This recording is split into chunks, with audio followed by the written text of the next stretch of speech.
Ara sí, passem a presentar els ponents que ens acompanyen a dia d'avui.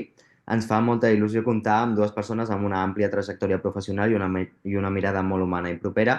D'una banda tenim la Cecilia Pizzo, treballadora social amb més de 10 anys d'experiència en salut mental, drogodependències i atenció a persones vulnerables. I d'altra banda el Pol Martín, tècnic superior en integració social i activitats físiques i actualment estudiant del grau d'Educació Social. Tots dos formen part del Servei amb tu de la Fundació Salut i Comunitat, que bàsicament és un dispositiu especialitzat en l'atenció i orientació de persones que necessiten suports en àmbit jurídic i social. Bé, Cecília, Pol, endavant, quan vulgueu. Vale. Gràcies, Axel. Primer de tot, agrair a totes les persones que us heu pogut connectar en aquesta xerrada que farem la Cecília i jo. Una mica l'estructura que farem, que com deia l'Àxel, és poder explicar ràpidament, bastant per sobre, què és el servei d'orientació i informació i després què és el servei de suport, què són les mesures de suport, com es tramiten, etc etc etc. I després, sobretot, destinar temps a que vosaltres pugueu fer preguntes i resoldre tots els dubtes que tingueu si dona temps. Si pel que fos no donés temps de resoldre tots els dubtes, us facilitarem un correu electrònic i allà sí que de forma agrupada ens podeu fer arribar totes les preguntes i d'aquí uns dies us donaríem resposta, o inclús si us surten dubtes d'aquí uns dies després de fer la xerrada, doncs també podeu utilitzar aquest correu electrònic. Vale? Sí que demanar-vos que quan formuleu aquestes preguntes intentem que no siguin sobre casos concrets, que no parlem de persones en concret per un tema de respecte a la intimitat d'aquestes, i si pel que sigui voleu parlar de casos en concret, de persones en concret, sí que podeu demanar cita a través del mail que facilitarem amb nosaltres i podem programar una cita presencial a les nostres oficines, telemàtica o on sigui, i llavors ja parlar una mica més concretament. Vale, aprofito i em presento. Jo sóc el Pol, que l'Àxel ja ha explicat.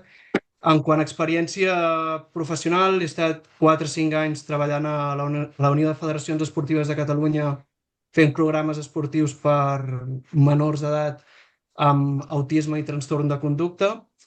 També vaig estar a ITA, Projecte Home i Can Calau a través d'Esport Oliv fent programes esportius i des de fa 5-6 anys que estic aquí al servei de suport, primer com a tècnic, després referent, després com a responsable d'equips i ara doncs, coordinant l'àrea social conjuntament amb la Cecília i també aquest servei d'orientació i informació.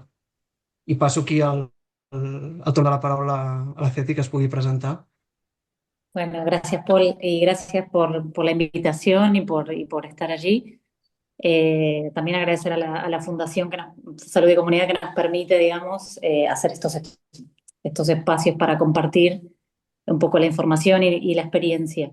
Bueno, brevemente, y ya empezamos con la presentación, mi nombre es Cecilia Piso, soy trabajadora social y magíster en salud mental comunitaria. Me formé en Argentina, vine aquí hace 5 años y trabajé muchos años con atención comunitaria de personas con temas de salud mental, consumo de tóxicos y personas en situación de calle, en situación de vulnerabilidad. Y bueno, con esa experiencia un poco de mi país y un poco aquí, entré hace 2 años en la fundación, empecé como técnica, como referenta y ahora como coordinadora de equipos. Y bueno, con Paul estamos llevando adelante este proyecto del SOI, así que muy, muy contenta y muy orgullosa del proceso que estamos haciendo. Así que bueno, empezamos con la primera presentación que vamos a hablar más del SOI, es decir, de este servicio de orientación que tenemos, que empieza Paul y después seguimos explicando un poco ya el servei de suport en sí y las medidas de soporte. Vale. Doncs el que farem primer, una mica aquí veieu l'índex, és explicar què és el servei d'orientació i informació, a què hi va dirigit aquest servei, és a dir, qui es pot aprofitar d'aquest servei que actualment és gratuït. Després explicarem l'acompanyament que fem en la tramitació de mesures de suport i després també explicar una miqueta doncs, com ha sigut el SOI durant el 2024, una mica amb dades perquè pugueu veure la diferència amb anys anteriors doncs, de com hem anat desenvolupant aquest projecte. Vale? Què ens ofereix el SOI? Anant una mica enrere, El SOI neix de la necessitat de... Nosaltres detectem que hi ha una manca d'informació de les persones que no estan estretament vinculades amb el que són les mesures de suport, amb el servei de suport, i que tenen moltes confusions i unes falses expectatives del que són les mesures de suport i del que poden fer les entitats de suport. I segurament aquesta manca d'informació és per culpa de les pròpies entitats que no sortim a explicar què són les mesures de suport i què són els serveis de suport i fins a on arribem. I és per això doncs, que se xerrades per això i que hem engegat aquest projecte perquè pugueu conèixer de prop què són les mesures de suport. Abans el Servei d'Orientació i Informació era un servei que, parlo d'anys enrere, fa 3-4 anys, era un servei no subvencionat, per tant, des de l'entitat, tant com bonament es podia, doncs sí que es feien assessoraments puntuals a persones interessades, a algun familiar, algun professional, però sí que quedava una mica escuet i arribava a poques persones. Llavors, des de fa 3 o 4 anys, aquest servei està subvencionat, cada any demanem alguna subvenció per poder tirar endavant això i tenir més recursos, i ara actualment, gràcies a les subvencions que tenim, doncs, no només podem fer assessoraments puntuals, sinó que podem sortir de les oficines com avui, no? I poder explicar a tothom qui ho necessiti què són les mesures de suport, com treballem, i a més, des del febrer-març del 2024, ajudem de forma gratuïta a tramitar mesures de suport. Tant a tramitar-les com a assessorar persones de com tramitar-les si volen ser elles les assistents legals de les persones que tenen a prop. Llavors, aquest assessorament principalment és per persones amb discapacitat, salut mental, addiccions i patologia dual, a les seves famílies i a qualsevol professional de la xarxa que estigui interessat en aquest assessorament. Llavors, a més d'assessorament de les mesures de suport, també fem assessorament sobre la xarxa de salut mental i addiccions i, com deia anteriorment, doncs, també ajudem a tramitar de forma gratuïta les mesures de suport tant judicials com notarials. Vale, com repetint una mica el que deia, aquest servei aquí va dirigit principalment a persones que volen una mesura, evidentment voluntària, perquè si la volen involuntària ja sou les famílies o els professionals qui contacteu amb nosaltres per iniciar aquests tràmits. Qualsevol professional de la xarxa de salut pública o xarxa social pública i també altres persones interessades de la comunitat en general. A vegades ens trobem, per exemple, amb advocats o bufets d'advocats que volen conèixer de prop què són les mesures de suport i com es duen a terme, més enllà del que diu la legislació, i també fem aquest assessorament. Vull dir que si vosaltres o persones que conegueu volen assessorament sobre això, no cal que siguin familiars directes o professionals de la xarxa. Y paso el torn a la meva companya. Me tengo que desmutear, perdón, ¿eh? Bueno, un poco lo explicaba Paul, un poco nuestras funciones, digamos, dentro del SOI es acompañar y asesorar a las personas para tramitar una medida de soporte tanto judicial como notarial. También acompañamos a personas que están un poco desorientadas o que no conocen un poco la red de salud mental, la red de drogas, la red de atención, la red de discapacidad, un poco algunos trámites y demás. También asesoramos a personas y a familias y a profesionales para orientar un poco en este a veces laberinto que se convierte en algunos trámites. Y también nos conformamos con un equipo itinerante para para hacer charlas, para acompañar, para ir a distintos recursos, distintos servicios.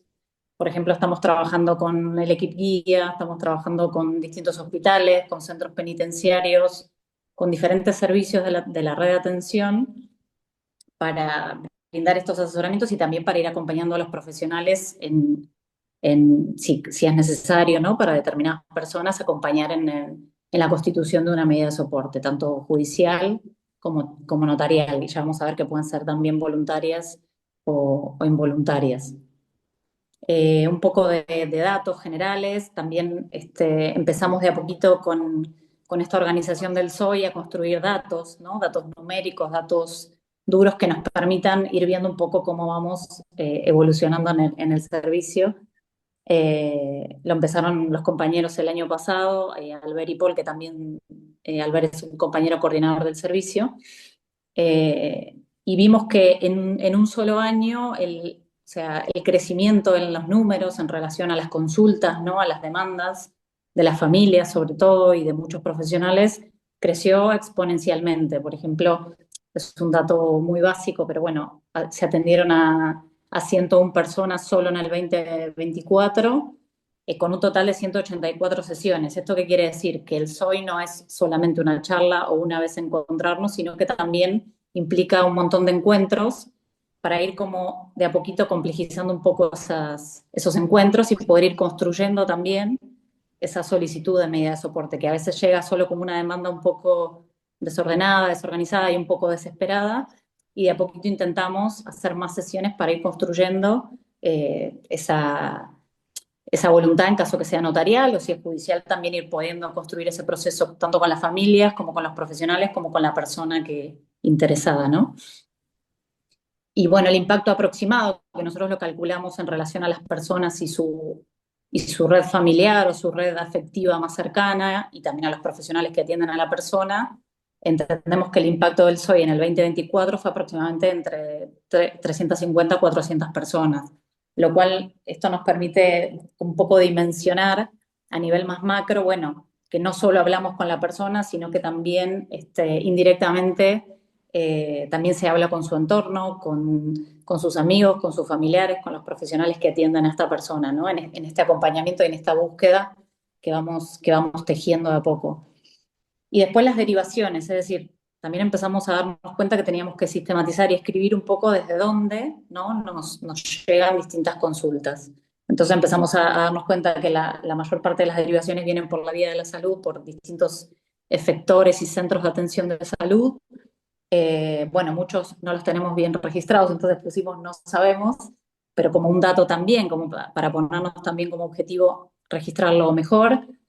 Bueno, muchas asociaciones, también la red de adicciones, muchas organizaciones sociales, bueno, diversos. Pudimos sistematizar un poco cómo llegan esas derivaciones al SOI, ¿no? Desde dónde nos invitan o las personas vienen derivadas o vienen a consultar o cómo se enteran de que existe, bueno, la fundación en general y el servicio en particular.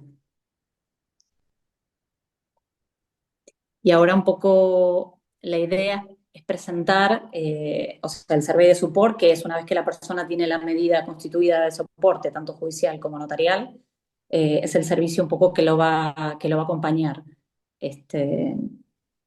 Que bueno, leo brevemente y rápidamente el índice para que va a comenzar por esta explicación, pero un poco explicar qué es un servicio de soporte, qué implica, qué es, un poco qué me suena y qué es realmente, los cambios legislativos que hubo después de la Convención de Nueva York y todos los países fueron adaptando sus legislaciones, tanto a nivel nacional como comunidad autónoma o provincias, fueron adaptando la legislación para poder ajustarse al nuevo marco normativo, ¿no?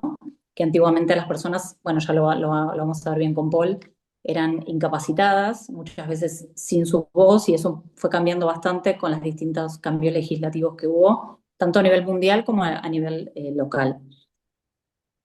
Bueno, las vías de tramitación, o sea, cómo se tramitan las medidas de soporte, las distintas formas que hay, los ámbitos que puede implicar una sentencia judicial o una escritura notarial, el funcionamiento interno de nuestro servicio, obviamente, para comprender cómo trabajamos, cómo funcionamos, los servicios en general, pero el nuestro en particular. Bueno, qué población atendemos en general y un poco cómo trabajamos con el Departamento de Derechos Sociales, que es, en definitiva, quien nos ordena y quien nos rige y quien nos hace adecuar un poco la normativa a nuestro servicio. Así que ya, bueno, le toca a Paul. Le doy la palabra a mi compañero. Vale. Què és un servei de suport?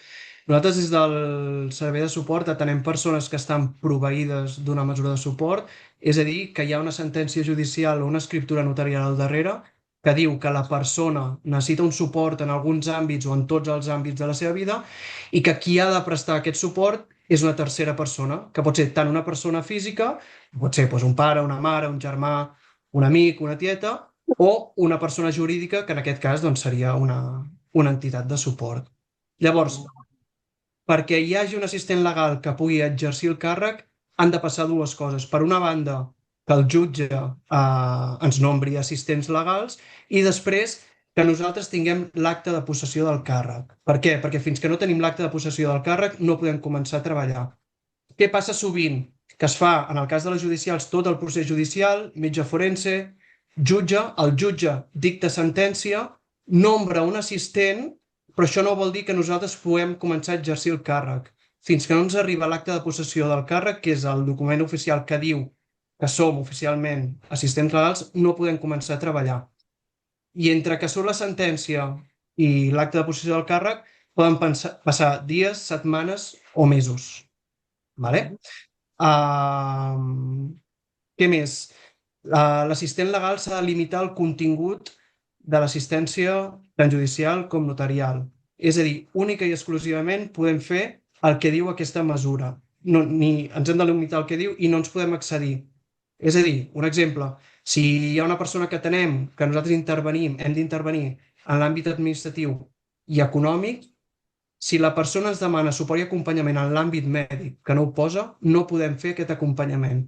Sí que més endavant explicaré, hi ha mecanismes per revisar aquestes mesures de suport i fer-les, ampliar-les, però ens han de limitar única i exclusivament el que diu aquesta sentència judicial o escriptura notarial.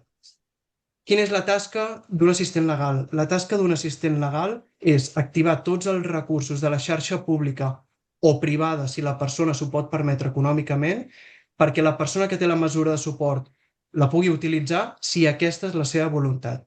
És a dir, la tasca d'un assistent legal és picar totes les portes que ens ofereix la xarxa pública o privada perquè la persona en pugui fer ús. Ara bé, qui surt darrere de la porta ja no depèn de l'assistent legal, depèn dels professionals que ens trobem.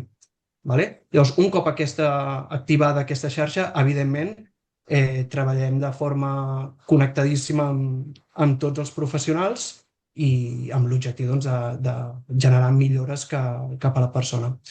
A més, tenir en compte que moltes vegades ens hi trobem, i vosaltres potser també us hi heu trobat, el fet de tenir una mesura de suport no vol dir que no puguis gaudir d'altres serveis que ofereix la xarxa. Què ens passa moltes vegades a nosaltres? Que comencem a atendre una persona que té un PSI, entra a l'entitat de suport i li treuen el PSI. No té per què, no té res a veure. És a dir, és complementari. Una cosa és tenir un assistent legal, però tens dret a tenir PSI, tens dret a ser atès a serveis socials, la treballadora social de serveis socials s'ha de tramitar tot el que toca, és a dir, és complementari a la resta de serveis que ja intervenen. Canvis legislatius. Catalunya ha experimentat una transformació significativa en quant a la legislació de mesures de suport a l'exercici de la capacitat jurídica, especialment adaptant-se al que és la Convenció de les Nacions Unides sobre els drets de les persones amb discapacitat. Llavors, surt un decret llei el 19/2021 el 31 d'agost d'aquell mateix any i aquest decret llei el que fa és adaptar el Codi Civil de Catalunya a la reforma estatal introduïda per la llei 8/2021, eliminant la figura de la incapacitació judicial i substituint-la pel sistema de suports basat tant en la voluntat de la persona com en les seves preferències. Per tant, de forma molt resumida, el que diu la nova llei és que totes les persones incapacitades recuperen la capacitat, per tant, aquestes persones són plenament capaces, i el que diu aquesta llei és que aquestes persones ja plenament capaces, malgrat ser plenament capaces, necessiten un suport i un acompanyament en la presa de decisions, però que, a diferència d'abans, ha de prevaldre la voluntat de la persona. I, a més, el que contempla aquesta nova llei és que es poden tramitar les mesures de suport també per via notarial. És a dir, abans només podia ser per via judicial i quasi totes les mesures eren tutela total o tutela parcial, i a la nova llei et diu que pots fer vestits a mida, és a dir, que pots fer les mesures que realment la persona necessiti i també ho pots fer per via notarial. Vale. Via judicial. Trobem tant via voluntària com via involuntària. Via voluntària. Què contempla la nova llei? També que qualsevol persona que vulgui una mesura pot presentar-se al jutjat i entregar un document, és a dir, si la persona entrega qualsevol document, pot ser un full estripat, en mal estat, que posi que vol una mesura de suport, des del deganat t'han d'agafar aquest document i iniciar els tràmits perquè puguin valorar si la persona necessita una mesura de suport o no. A més, des de l'entitat, si hi ha una persona que ve a informar-se a través del SOI i vol iniciar la mesura, de forma gratuïta, com deia abans, li ajudem a preparar documentació formal, tots els documents que es requereix, però igualment tingueu en compte que des del jutjat, si la persona que vol la mesura presenta qualsevol mena de document que posi que vol una mesura, l'han d'agafar. Com és el procediment des de que s'inicia la mesura fins que surt? La persona presenta la documentació, sigui sola o acompanyada. Un dia el visitarà el metge forense, un altre dia es farà el judici i d'aquest judici el jutge valorarà si la persona necessita una mesura de suport o no i si és que sí, en quins àmbits ha d'intervenir l'assistent legal, de quina manera ha d'intervenir i dictarà sentència. I com deia abans, d'aquí haurà d'arribar l'acte de possessió del càrrec i un cop ens arribi ja podrem començar a exercir. La via judicial, com segurament ja sabeu, també contempla la forma involuntària, que és en aquells casos, com diu la paraula, que la persona no vol assentir a parlar de cap mena de suport i un tercer inicia aquests tràmits. Habitualment són familiars o el CESMA de referència o serveis socials. En el cas que sigui familiar s'ha de presentar una demanda contra la persona i el procediment és el mateix. Metge forense i el jutge valora si la persona necessita suport o no i a partir d'aquí diu quin suport, de quina manera es du a terme i llavors es determina qui exercirà aquest suport, sigui el familiar o una persona jurídica si no hi ha cap familiar que vulgui exercir el càrrec. Temporalitat de les mesures judicials. Ningú pot dir quan duren, fins que surt la sentència final. Hem vist de tot, des d'un mes, 2 mesos, mig any, 1 any, 2 anys, 3 anys, poden passar 1000 coses pel camí. Des de que falta adjuntar documentació, des de que l'oficial agafa la baixa i el procediment queda encallat, poden passar 1000 coses. De mitjana estan trigant any i un parell de mesos. A més, tot i que no ho hem posat aquí al PowerPoint, hi ha una altra cosa que es pot demanar, que són les mesures cautelars, que sí que poden fer una mica més ràpid aquest procés i guanyar 3, 4, 5, 6 mesos. Llavors, en el cas que hi hagi una persona interessada en iniciar aquest tipus de tràmit amb alguna de les vostres persones properes, si veniu a una sessió de SOI ja us explicaríem com es demanen aquestes mesures cautelars. I a més de la temporalitat, la nova llei també contempla què passava abans, que amb les antigues tuteles i incapacitacions s'incapacitava la persona i fàcilment aquesta incapacitació era per tota la vida. O si més no, era molt difícil extingir aquesta mesura. La nova llei diu que és obligatori que d'entre cada 3 i 6 anys s'ha de revisar el contingut d'aquesta mesura, ja sigui per ampliar-lo, per fer-lo més petit, per extingir la mesura o inclús per demanar un canvi d'assistent. Ara amb el canvi de llei estan havent-hi molts canvis d'assistents i casos que estan a la nostra entitat passen a altres i d'altres que passen a nosaltres. I finalment dir que amb les mesures judicials nosaltres amb qui rendim comptes és amb el jutjat, és a dir, qui supervisa, qui fiscalitza tota la feina que fem és el jutjat. Via notarial, com us deia anteriorment, amb la nova llei apareix la via notarial, una via molt interessant perquè a diferència de la judicial tens la possibilitat de fer la mesura de forma immediata. Nosaltres també ajudem a les persones que volen una mesura notarial i que nosaltres considerem que són susceptibles de tenir una notarial i no una judicial, els ajudem gratuïtament a preparar la documentació, demanes hora al notari i el mateix dia que vas al notari, amb la còpia simple, ja podem començar a treballar. Amb les judicials, què passava? Que s'inicien els tràmits, són molt llargs i l'última paraula la té el jutge. Aquí, qui té la paraula és la persona que inicia les mesures, tant per crear la mesura com per extingir-la. Si la persona té una mesura notarial, passen 3, 4, 5 anys i ja considera que no necessita la mesura, pot anar a qualsevol notari d'Espanya sense l'assistent legal, és a dir, sense nosaltres, per exemple, i extingir aquesta mesura. L'únic que haurà de fer és pagar el que val a extingir la mesura. Vale?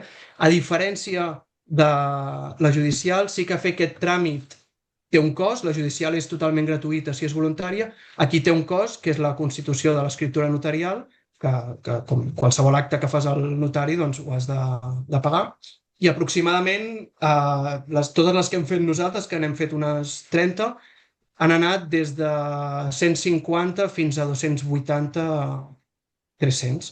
I també, a diferència de la judicial, aquí no rendim comptes amb el jutjat, aquí rendim comptes amb la pròpia persona i si a l'escriptura notarial es designa un tercer, que pot ser un pare, una mare, un amic, un germà, amb aquest tercer, un cop l'any, igual que amb les judicials, també podem rendir comptes. Vale. Quina diferència hi ha entre mesures de suport per via notarial i els poders? No són exactament el mateix, tot i que pot generar certa... L'àmbit dirà alguna cosa perquè diuen que havíeu quedat amb l'altre. Vale. Us podeu silenciar el micro, si us plau? Vale. Les mesures de suport per via notarial s'introdueixen, com deia abans, després de la reforma del Codi Civil espanyol el 2021. Amb aquest canvi de llei i amb aquestes mesures per via notarial el que et diuen és que és un suport en l'exercici de la capacitat jurídica, és a dir, és un suport i un acompanyament en la presa de decisions i en cap cas es substitueix la capacitat de decisió, a no ser que hi hagi representació, perquè en alguns dels àmbits es pot determinar que hi hagi representació, que és l'equivalent a la incapacitació d'abans que permetia a l'assistent legal prendre decisions unilaterals si feia falta. Ara la nova llei també ho permet, però ho has d'especificar. Aquest poder, com deia abans, és revocable, és a dir, la persona pot anar en qualsevol moment al notari i extingir la mesura de suport i està pensada per totes les esferes de la vida de la persona.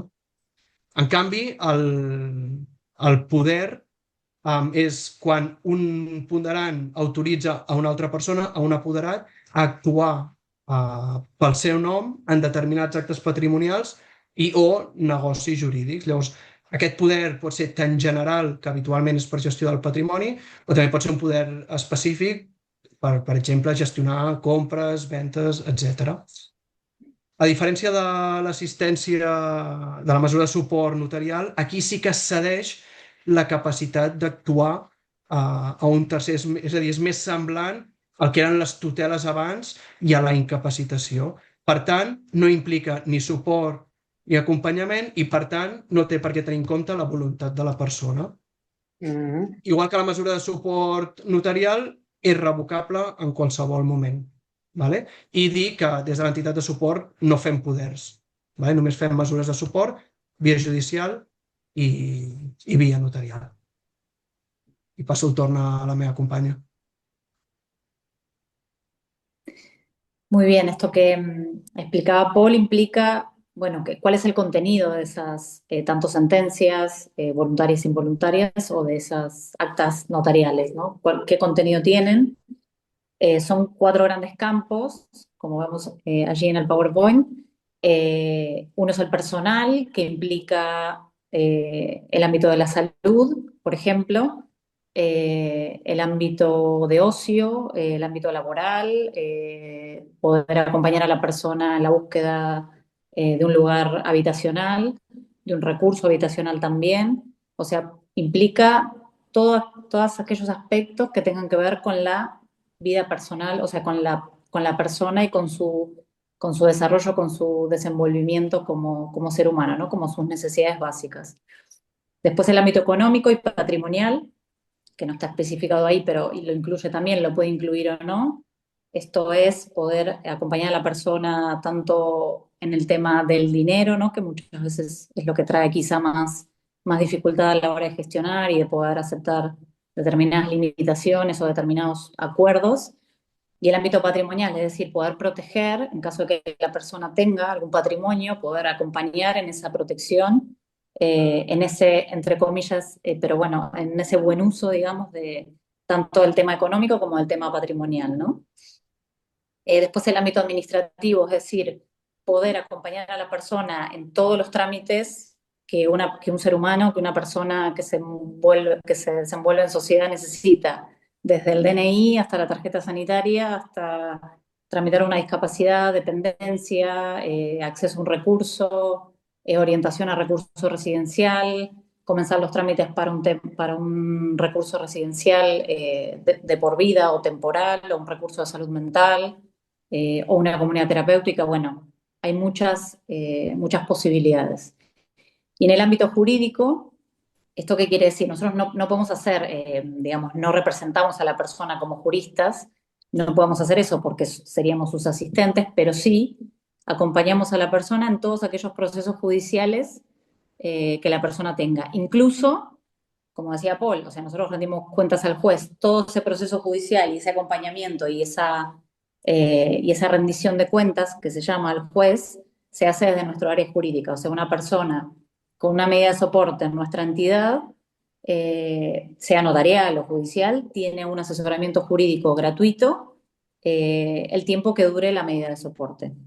Acompañamiento en deudas, en distintos juicios que pueda tener la persona, bueno, en distintos temas legales, civiles o penales y demás. Después lo que decía Paul, en estos ámbitos, ¿cómo puede ser esta medida? Puede ser representativa, es decir, se asemeja o se parece a lo que eran antiguamente las tutelas, ¿no? Esta palabra bueno, que ya no se usa más y no existe más como marco legal, pero es lo más parecido, es decir, la entidad allí en esos ámbitos donde la persona tenga la asistencia va a ser su representante. Esto quiere decir que podemos, por ejemplo, solicitar un informe a un médico sin necesitar la autorización de la persona, ¿no? Como si somos representantes lo podemos hacer como entidad, digamos, evaluando que esta persona necesita un informe médico y lo pedimos, por ejemplo, ¿no? En cambio, si son no representativos, pueden ser cualquiera de los ámbitos o todos los ámbitos, se llaman codecisión. Es decir, es una mesa de trabajo continua con la persona para tomar decisiones en conjunto. A veces lo que se hace en algunas, sobre todo en las notariales, que se puede acordar más con la persona, es algunos ámbitos hacerlo con representación para que la persona no tenga que todo el tiempo estar en acuerdo con la fundación para determinados trámites, porque la persona confía, digamos, en la fundación, y en otros ámbitos sí hacerlo no representativo. Eso depende. Esto que decía Paul, de un traje a medida, es un poco así. Y en las judiciales, eso lo determina el juez. O sea, ahí ya hay que atenerse a la sentencia, y si dice ámbito representativo en tal ámbito, lo tiene que ejercer la fundación, y si dice no representativo en tal ámbito, lo tiene que ejercer así la fundación, es decir, en una codecisión con la persona. Ya se verá si a los 3 años, cuando sea la revisión de esa medida, se revisará eso y será representativo o no representativo o al revés. Digamos, todo eso va a depender de cómo vaya ese vínculo, cómo evolucione la situación de la persona o en qué situación vital se encuentra en el momento de la revisión también. Pero un poco las dos grandes figuras son la representación y la no representación. Y eso puede estar un poco mezclado en los distintos ámbitos, no tiene que ser, puede ser en todos los ámbitos o en algunos ámbitos. Después, el funcionamiento del SAT, que es el Servei de Suport amb Tu, son las siglas de nuestro survey. Nosotros tenemos, así como existen digamos, los ámbitos de la sentencia, un poco parecido, tenemos dividido nuestro servicio, ¿no? Para que vayan digamos, en vínculo con la ley, y los ámbitos que tenemos de intervención y los equipos que tenemos de trabajo. Tenemos el área social con equipos sociales, que ahora voy a explicar un poquito más. el área económica, el área jurídica y el área administrativa. O sea, tenemos esas 4 grandes áreas para acompañar de manera integral los 4 grandes ámbitos de las medidas de soporte que pueden implicar a una persona, ¿no? En el área social tenemos duplas de trabajo que dividimos a los equipos según la complejidad de las situaciones. Un poco tenemos equipos más especializados en temas residenciales o en personas que están ingresadas en larga estada. Bueno, vamos un poco en función de la complejidad, armando equipos con distintas especializaciones. Son duplas de trabajo, profesionales del ámbito de la salud mental, trabajadoras sociales, eh, juristas, también, bueno, antropólogas, pueden ser sociólogas, pueden ser psicólogas, distintas personas del ámbito de la salud, educadoras sociales y demás. Y o sea, la técnica sería la referenta de support y la técnica. La técnica puede ser una integradora social y también una profesional con un título de grado, ¿no? Estas duplas de trabajo, hacemos equipos de aproximadamente el ratio entre 30 y 35 casos, llevan cada equipo, y ya veremos un poco cuáles son las exigencias de la Generalitat en relación al acompañamiento que tenemos que brindar y que nos exigen brindar. Después el área económica también está constituido por un coordinador del área económica. Perdón, no dije que el área social está coordinada por Paul, Albert y yo, que somos 3 coordinadores sociales, y obviamente todo el servicio está coordinado por el director y el subdirector del servicio, ¿no? El área económica, decía bien, está coordinado por un economista que también lleva toda la parte económica y técnicas contables que llevan todas las economías de las personas, y junto al área jurídica llevan la parte patrimonial. El área jurídica obviamente está compuesta por juristas que van acompañando todos los procesos judiciales, como les explicábamos, y hacen todas las rendiciones de cuenta anuales de todas las personas que nosotros acompañamos. Y en el área administrativa tenemos compañeras profesionales que nos ayudan con todo lo que es la tramitación de prestaciones, la tramitación de documentación de la persona, obviamente por vía presencial o telemática, ¿no? Depende del trámite que se haya que hacer y a qué organismo haya que acudir para hacerlo. Después, ¿qué población atendemos? Bueno, nos especializamos en lo que se denomina patología dual, que son aquellas personas que tienen algún padecimiento psíquico grave, en muchos de los casos crónico y en algunos casos irreversible, y consumo de tóxicos. Esa es la población a la que la Fundación, desde hace muchos años, desde que está el servicio, se especializa, ¿no? Pero sí atendemos, también tenemos una población muy grande de gente mayor que tienen padecimiento psíquico o no, o alguna discapacidad o no, y otras personas con distintas comorbilidades o con distintas patologías complejas también. Pero bueno, hay distintas entidades que se especializan, por ejemplo, solamente en Alzheimer o en temas cognitivos. Hay fundaciones que quizá no se especializan en lo que es consumo y padecimiento psíquico y por lo tanto muchas veces nos derivan situaciones porque, digamos, su límite de acción por ahí se limita a personas grandes o a personas con determinadas patologías, ¿no? Pero bueno, nosotros un poco es nuestra especialidad, pero también atendemos y asistimos a personas con diferentes situaciones, digamos. Eso se evalúa en este proceso que comentábamos antes de las sesiones previas, en caso de que sean voluntarias las medidas, y en caso que nos lleve en vía juzgado, también se realiza un estudio del caso, a ver si nosotros como entidad podemos dar respuesta a lo que esa persona está necesitando en ese momento. Después, bueno, como explicábamos antes, nosotros dependemos del Departamento de Derechos Sociales de Cataluña, que cuando, o sea, nos ingresa un caso nuevo, ya sea vía notarial desde la entidad o vía judicial, nosotros tenemos que calcular un módulo, es decir, con determinadas características de la persona se calcula según la complejidad de la situación, que puede ser A, B, C o D, depende de la complejidad.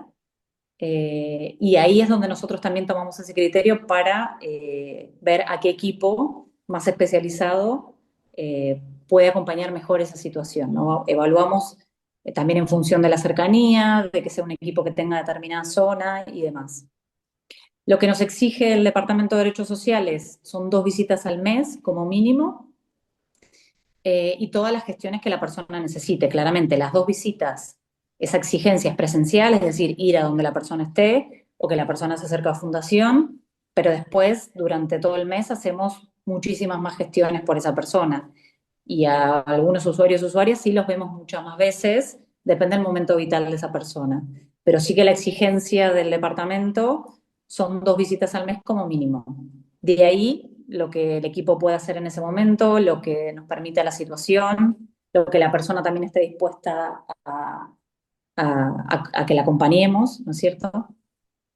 Y después mencionamos esto de la retribución del cargo porque muchas veces no se menciona y todas las entidades, bueno, todos los asistentes en realidad, pero las entidades incluidas dentro del mundo de los asistentes, tienen derecho a cobrar una retribución del cargo. Esto no quiere decir que se haga sí o sí o que sea obligatorio, pero sí tienen derecho a cobrarlo. Hasta un 20% de la ganancia que tenga la persona en un año, en caso de que se lleve la parte económica, claro. Después, obviamente, se evalúa la situación de la persona, si la persona puede en ese momento. En general manejamos economías muy frágiles y la verdad es que es habitual cobrar una retribución de cargo, pero sí lo mencionamos siempre con Paul porque es un tema que después de repente sucede, que se le cobra algo a la persona en algún año que haya tenido una ganancia superior a determinado monto y bueno, está bueno aclararlo y que lo sepan todas las personas, los familiares y la propia persona que va a tener una asistencia, ¿no? Que esto eh, se permite por ley, está en la ley de asistencia y no se cobra por cobrar, digamos. La entidad para poder cobrar una retribución de cargo a la persona asistida tiene que pedir autorización al juez. Y el juez allí dirá si es posible o no y hasta qué porcentaje se puede cobrar o qué monto se puede cobrar. ¿Sí? En el caso de las notariales, como explicaba Paul, eso se pacta cuando se hace ese traje a medida. Si la persona plantea un monto o plantea un porcentaje, eso se verá con la persona. O si la persona realmente está en una situación muy frágil económicamente, claramente no se le cobra esta retribución del cargo. Pero sí que sepan que esto existe y que suele pasar, pero no se habla mucho, digamos, de este tema. Y creo que ya estamos, ¿no? Bueno, ya estamos con el tema más teórico y un poco denso. Intentamos hacerlo lo más breve posible para que no sea tan pesado porque son muchos nombres, muchos temas, muchas palabras complejas. Pero bueno, me parece mejor y más rico quizá dar lugar a las preguntas y comenzar, ¿no? No sé, ¿qué te parece, Paul? Sí, em sembla perfecte. La idea era poder explicar-vos què era el SO i quina és la feina que fem, explicar què és el servei de suport, com treballem i a partir d'aquí doncs, que endavant en plantejar dubtes, suggerències, qualsevol cosa, ho pilotarà l'Àxel i intentarem tant com bonament puguem doncs, anar donant resposta el més acurada possible a totes les preguntes. Sí que si heu plantejat preguntes que són molt jurídiques, igual no podrem donar resposta, però sí que les recollirem, les preguntarem als juristes de la nostra entitat i us donarem resposta per mail o per la via que acordem. Vale? I gràcies a tots. Bé, en primer lloc, donar-vos les gràcies per aquesta ponència, que ha estat realment molt interessant i enriquidora. Ara, si us sembla, donarem pas en primer lloc a les preguntes que hem rebut a través del formulari d'inscripció. Les anirem llegint una per una i les anem contestant. En primer lloc, preguntaven com saber si una fundació actua correctament o no. Vale. Nosaltres, com ha explicat la Cecília, i crec que jo també, nosaltres amb qui rendim comptes és amb el jutjat, per tant, a qui li hem de demostrar que fem bé la feina, qui ens fiscalitza són ells. I si no la fem bé, ja s'encarregaran ells de fer-nos corregir o de portar més documentació per justificar segons quines accions. Això amb les judicials. I amb les notarials, també com explicava abans, el que es fa és a la mateixa constitució de l'escriptura notarial per tenir una mesura de suport, allà mateix és on es deixa registrat amb qui rendirem comptes de tota la feina que fem, que pot ser, com he dit abans, amb la mateixa persona o també amb una tercera persona. Bé, la segona és si podríeu explicar com funciona exactament el concepte triple la mayor en delictes que comporten penes privatives de llibertat. Vale, aquesta és una pregunta jurídica que l'hem preguntat als juristes de l'entitat perquè evidentment no en sabem d'això i no ho sabríem explicar bé. I us trasllado una mica el que ens han dit. Vale?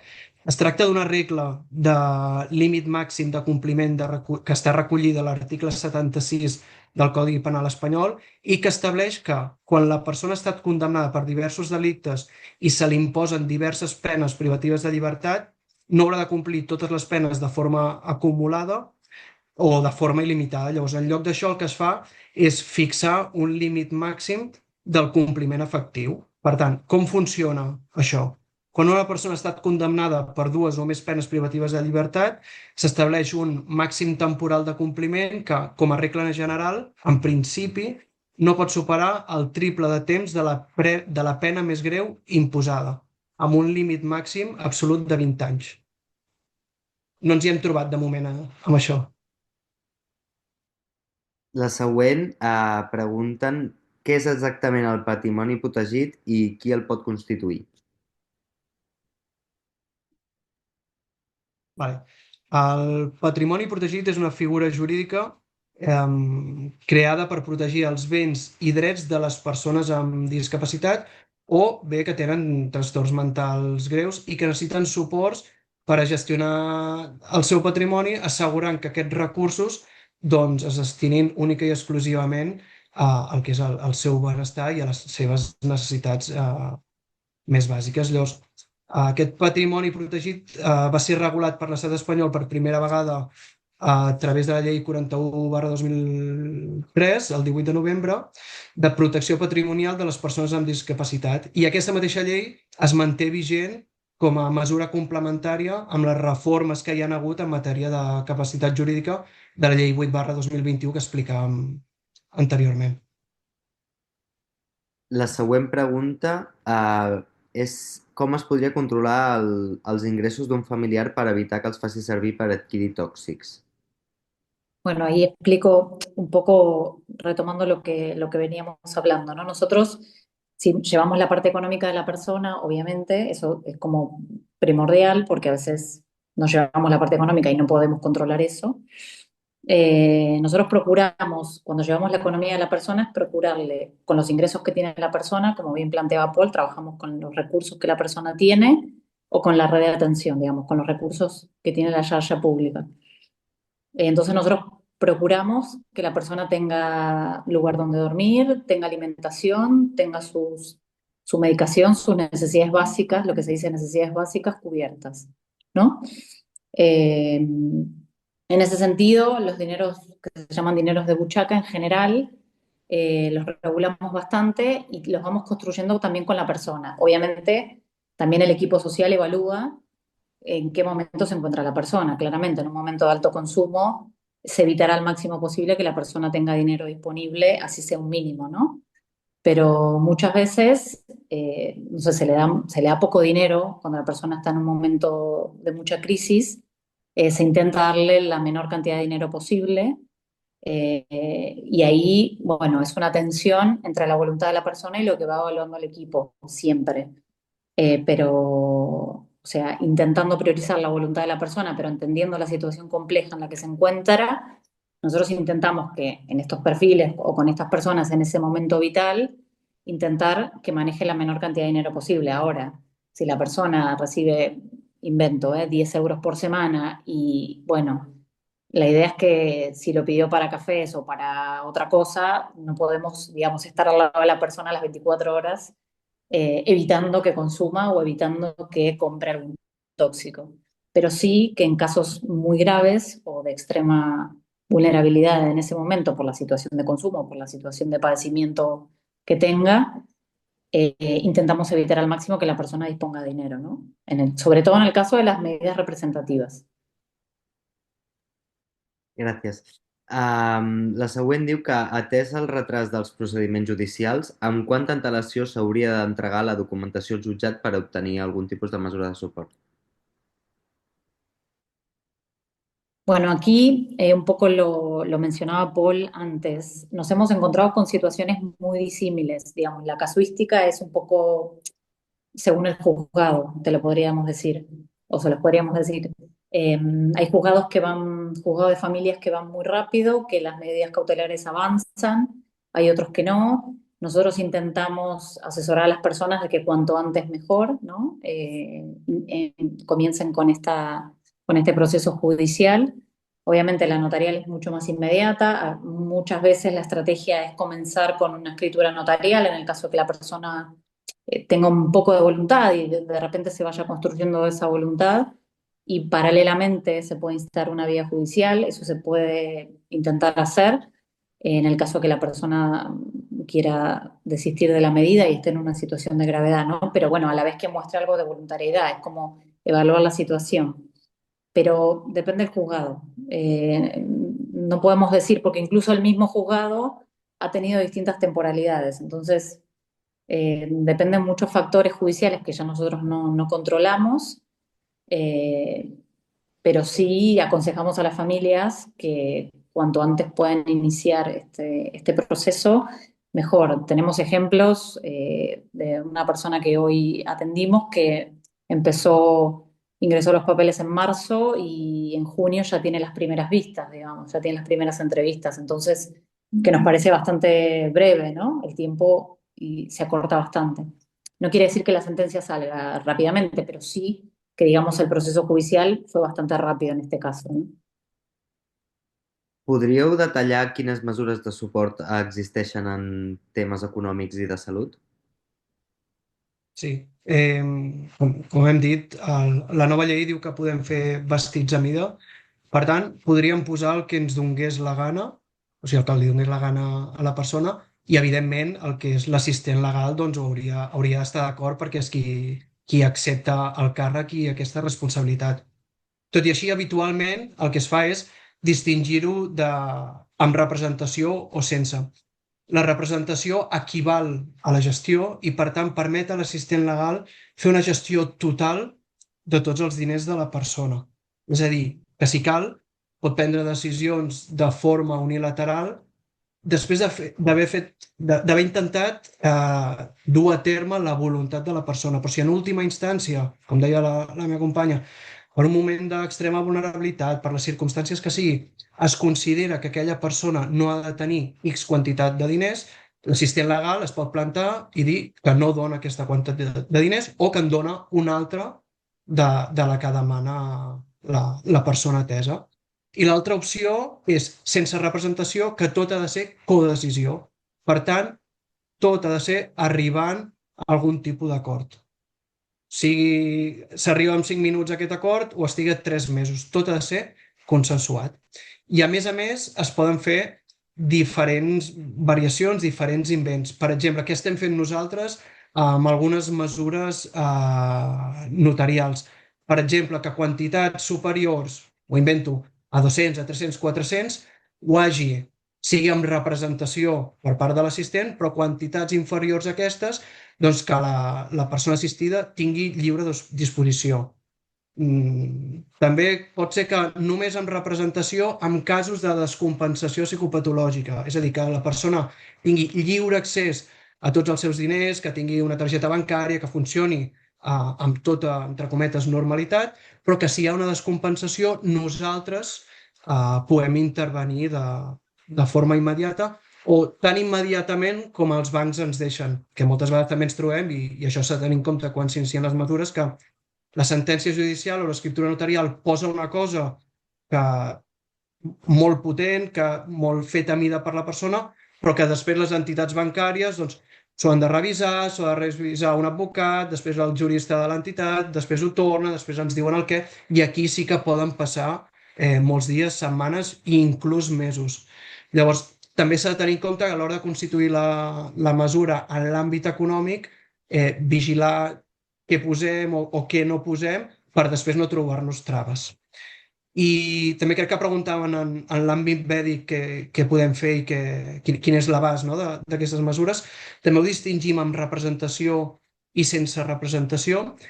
Què ens permet la representació? La representació, com bé explicava abans la Cecília, ens permet parlar també, si cal, de forma unilateral amb els facultatius mèdics, amb tots els professionals de la xarxa de salut, perquè moltes vegades passa, no?, que la persona, pel que sigui, està en una situació de vulnerabilitat, que en cap cas vol que parlem amb els facultatius. La representació ens permet, sense el consentiment de la persona, poder parlar, doncs, amb tots aquests professionals. Això no vol dir que sempre parlem sense el consentiment de la persona. Sempre que puguem ho farem d'acord amb la persona present i fent-la partícip de tot. Però si cal, tenim aquest poder de poder parlar de forma unilateral amb els metges. Què ens permet també la representació? Firmar consentiments informats i també parlar amb els metges demanant, tot i que no assegurant, ingressos a unitats hospitalàries. Això vull que quedi clar i que no es confongui, és a dir, nosaltres no podem ingressar les persones, però sí que parlar amb els metges o amb el jutge, si cal, informant de la situació de la persona i suggerint, sota el nostre criteri social, de quina és la situació. Però qui determina si una persona ha d'ingressar o no és el facultatiu mèdic o el jutge. I tenir en compte que a través de via judicial és molt complex ingressar una persona. Nosaltres hem vist situacions, us ficaríeu les mans al cap, que des del jutjat ens han dit que no. Llavors sempre intentem explorar, en el cas que creiem que sigui necessari, per via mèdica, i si els facultatius mèdics consideren que no, però malgrat això nosaltres considerem que sí que la persona necessita aquest suport mèdic immediat, sí que informem el jutjat i aquí és el jutjat qui decideix. Què no ens permet ni la representació ni la no representació? No podem assegurar les visites mèdiques, és a dir, nosaltres podem demanar les cites mèdiques, podem acompanyar les persones que tenem a les visites mèdiques, però si la persona no vol anar a la visita mèdica, nosaltres legalment no tenim cap mecanisme per obligar la persona a agafar-la i portar-la a la visita mèdica. Evidentment farem tot el possible perquè hi vagi, li insistirem, li farem veure què és el millor que pot fer, però si a última hora no hi vol anar, no la podem obligar. I el mateix passa amb la presa de la medicació. Nosaltres no podem assegurar la presa de la medicació. Evidentment, el mateix podem parlar amb les farmàcies perquè preparin blísters diaris, setmanals, mensuals. Podem trucar a la persona per recordar que s'ha de prendre la medicació. Podem fer mil coses, però si la persona no es vol prendre la medicació, nosaltres no tenim el mateix cap mecanisme per posar ni les pastilles a la boca de les persones ni per injectar res. Vull dir, nosaltres l'insistirem, però si no vol, aquí ja valorem si informem els facultatius mèdics i el que fem. En resum, és donar suport i acompanyament en tota l'esfera mèdica perquè la persona estigui el millor atesa i el màxim d'estable possible.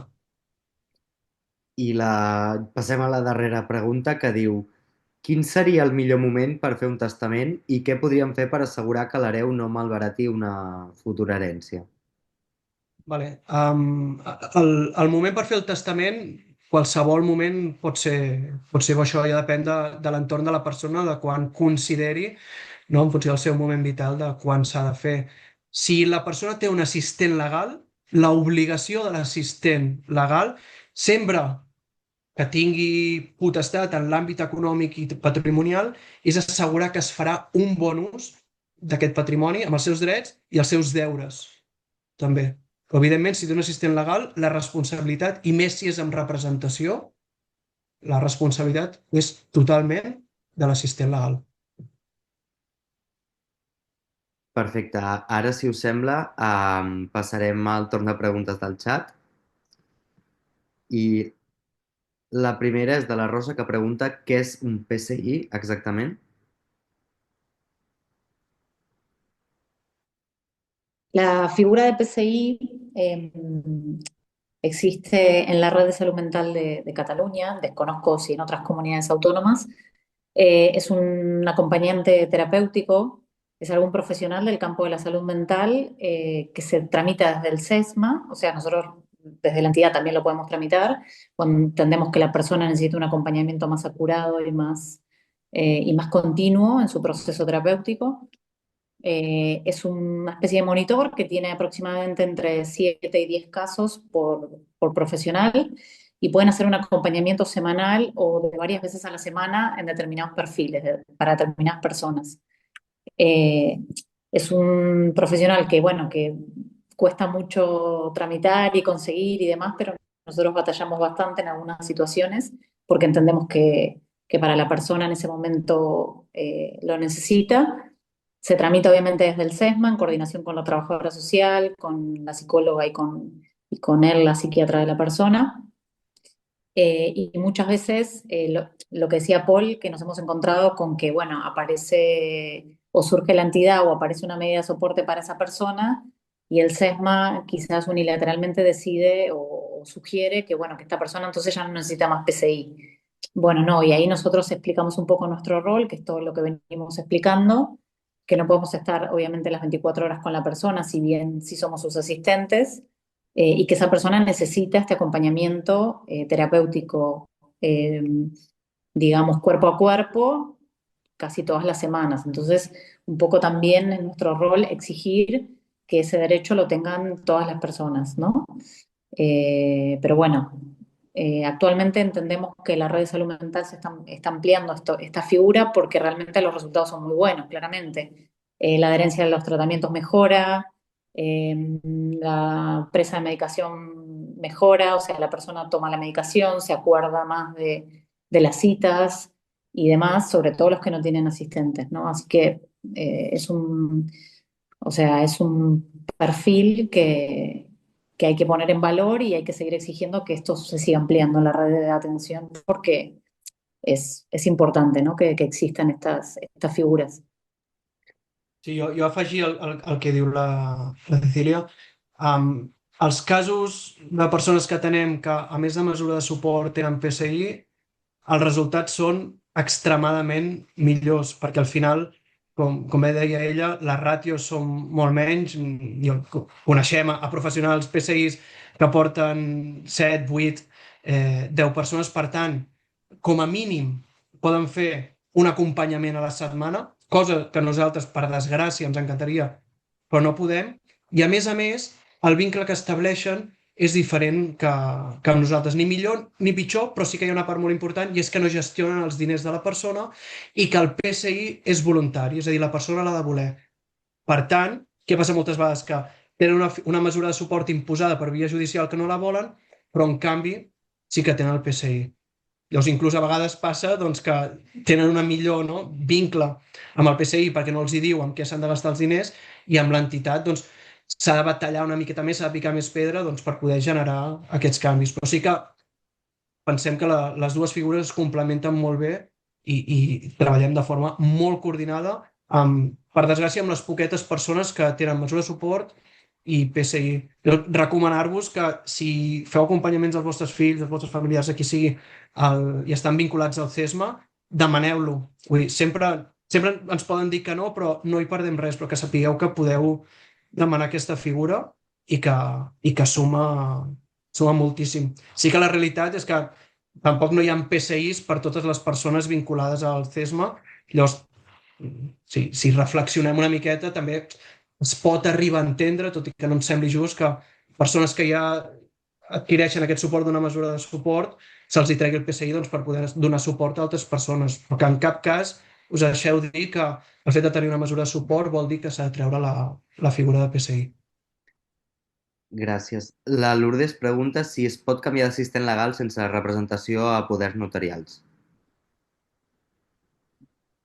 Entenc que de mesura judicial de voler dir a mesura notarial. Sí que es pot, però és complex. Per què? Perquè primer s'ha d'extingir la mesura judicial, que això és un procés llarg, i un cop extingida, iniciar els tràmits per la notarial.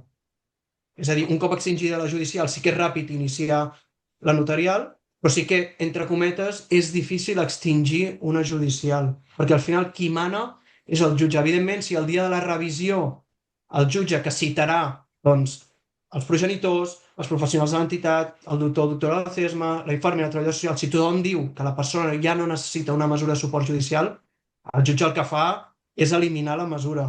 Però si pel que fos el jutge considera que no, ja totes les parts poden dir que la persona necessita la mesura, que si el jutge es planta, la persona segueix amb mesura.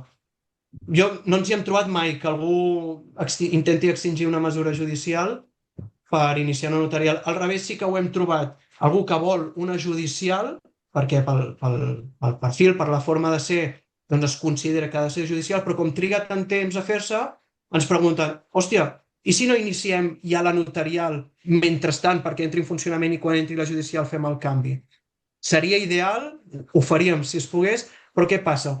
Que si tu inicies una notarial i posteriorment inicies una judicial, a la que el jutge veu, o l'oficial, o qui sigui, veu que tu ja tens una mesura de suport, et diu que fins que no extingeixis aquella mesura, no et deixa iniciar els tràmits. Per desgràcia és així. Per això parlàvem de les mesures cautelars, que al final que són les mesures cautelars és demanar al jutge que la mesura et doni una mesura provisional perquè l'assistent pugui començar a treballar fins que surti la mesura definitiva. Per això us recomanem que sempre que pugueu, sobretot amb involuntàries, que la situació és més greu normalment, demanar mesures cautelars. L'Àngel tenia un dubte i pregunta si el diagnòstic de discapacitat és revisable, en el sentit que a nivell judicial la discapacitat pugui disminuir o fins i tot desaparèixer. En el ámbito judicial, en realidad, o sea, el que dicta si la persona tiene una discapacidad, qué grado y según qué padecimiento, es el Departamento de Derechos Sociales, donde nosotros hacemos el trámite de la discapacidad. Sí que quizás no sé si lo mencionamos, pero en el caso que la persona todavía no tenga tramitada la discapacidad, una persona con una medida de soporte representativa en el ámbito jurídico, tiene que ser toda esa especificación, la persona ya, por la ley, ¿no? Por la misma ley que mencionaba Paul, tiene un 65% de discapacidad reconocida. Lo que no quiere decir que no se pueda luego tramitar, obviamente, la discapacidad en el ámbito correspondiente, en el servicio correspondiente de derechos sociales. Las discapacidades, o sea, ese trámite de la discapacidad, de los grados y de las distintas patologías, sí son revisables. Nosotros en general, cada determinado tiempo de algunas personas que acompañamos, sobre todo hace muchos años, vamos haciendo periódicamente revisiones, por esto que mencionaba antes. O porque algún padecimiento quedó en remisión y hay uno nuevo, o porque la persona comenzó con algún tipo de demencia y necesita otro tipo de soporte, o el barem de movilidad, por ejemplo, cambió, entonces necesitamos revisar para que la persona tenga acceso a otros derechos. Depende de la persona, pero sí, la discapacidad es revisable, digamos, porque es un trámite administrativo que nosotros solemos revisar, hacer y ir actualizando, ¿no? A la medida que la persona también quiera y que lo podamos acompañar. Pero también lo podemos pedir nosotros, en el caso que sea una sentencia representativa, lo podemos solicitar nosotros. La següent pregunta diu que si aquest suport és compatible amb algú que estigui dins d'una unitat hospitalària penitenciària, però com que ja li han donat resposta, permeteu-me reformular-la. Com s'hauria de fer en aquest cas, amb una persona que està en un mòdul hospitalari en un centre penitenciari? Para constituir una medida de soporte, ¿entendí Sí. bien la pregunta? Bueno, ahora nosotros estamos también, acompañamos personas que están en centros penitenciarios, en distintos, tanto en el de jóvenes como en el de adultos, y también en los módulos de salud mental o módulos especiales que le llaman algunos centros.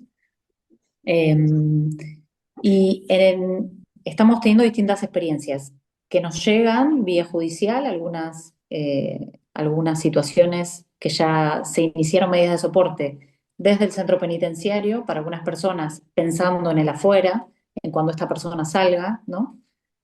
O también pensando en el adentro para ir acompañando a esa persona en ese proceso, ¿no? Y también nos estamos encontrando con algo que para nosotros es novedoso y nos motiva mucho a hacerlo, que son medidas voluntarias notariales dentro de la cárcel.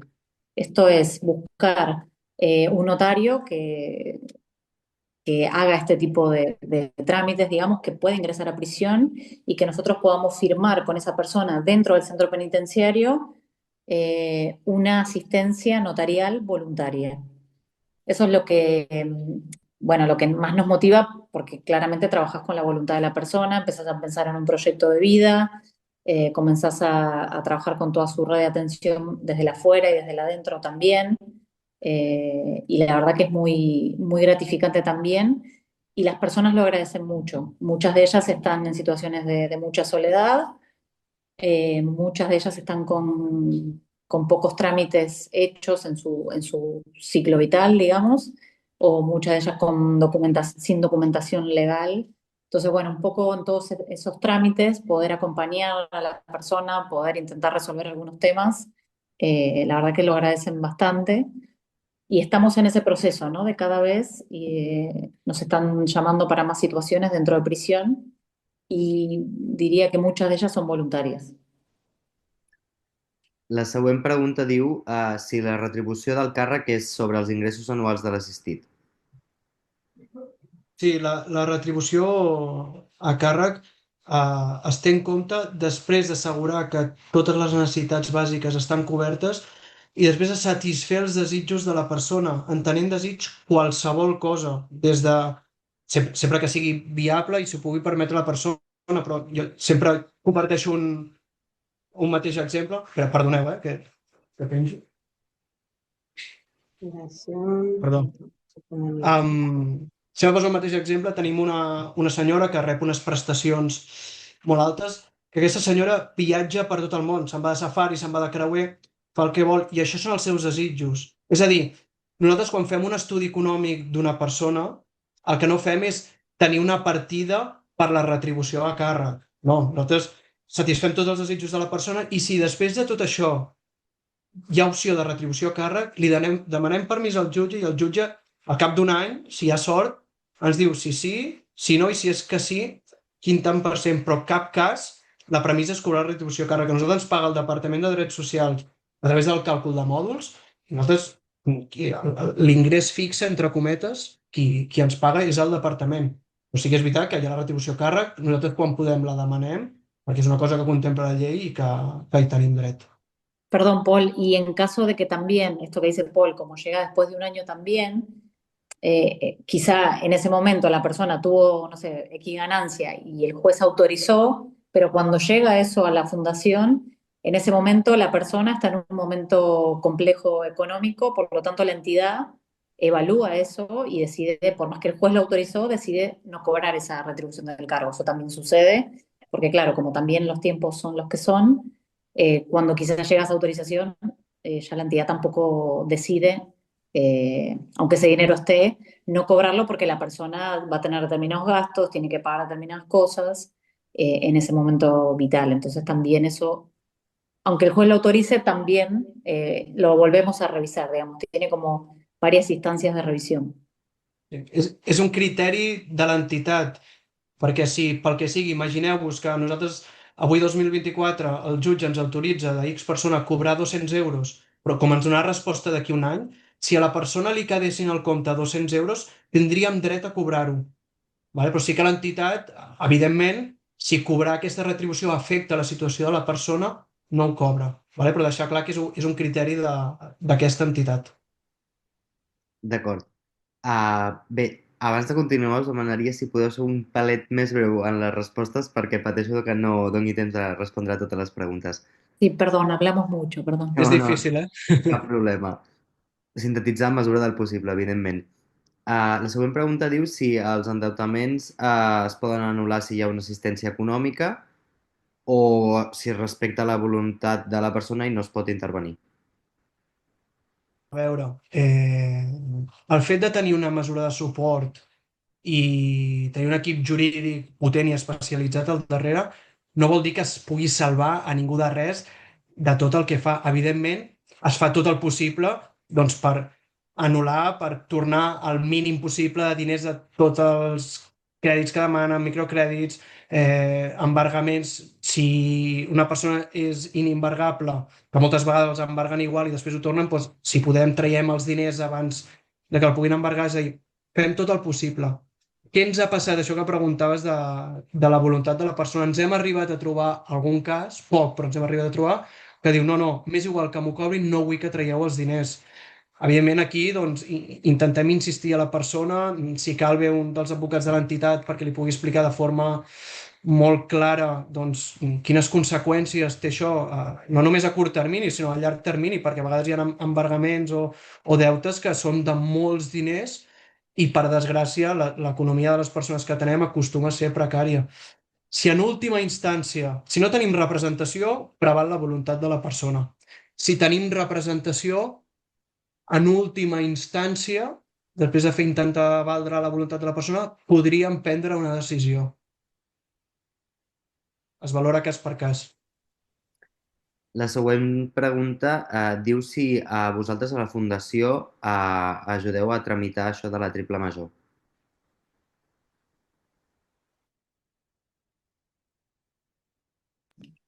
Eso claramente, bueno, también nos lo llevamos para consultarle a nuestra área jurídica, pero en general sí, los temas jurídicos que la persona tenga, nosotros no podemos hacer representación jurídica porque sería como un conflicto de intereses, digamos, porque somos los asistentes, no podemos representar a la persona como juristas, nuestros juristas no podrían hacerlo, pero sí, por ejemplo, intentar, o sea, este trámite que explicaba antes Paul, hablar con los juzgados pertinentes o con los abogados defensores de las personas para lograr esto, claro que sí.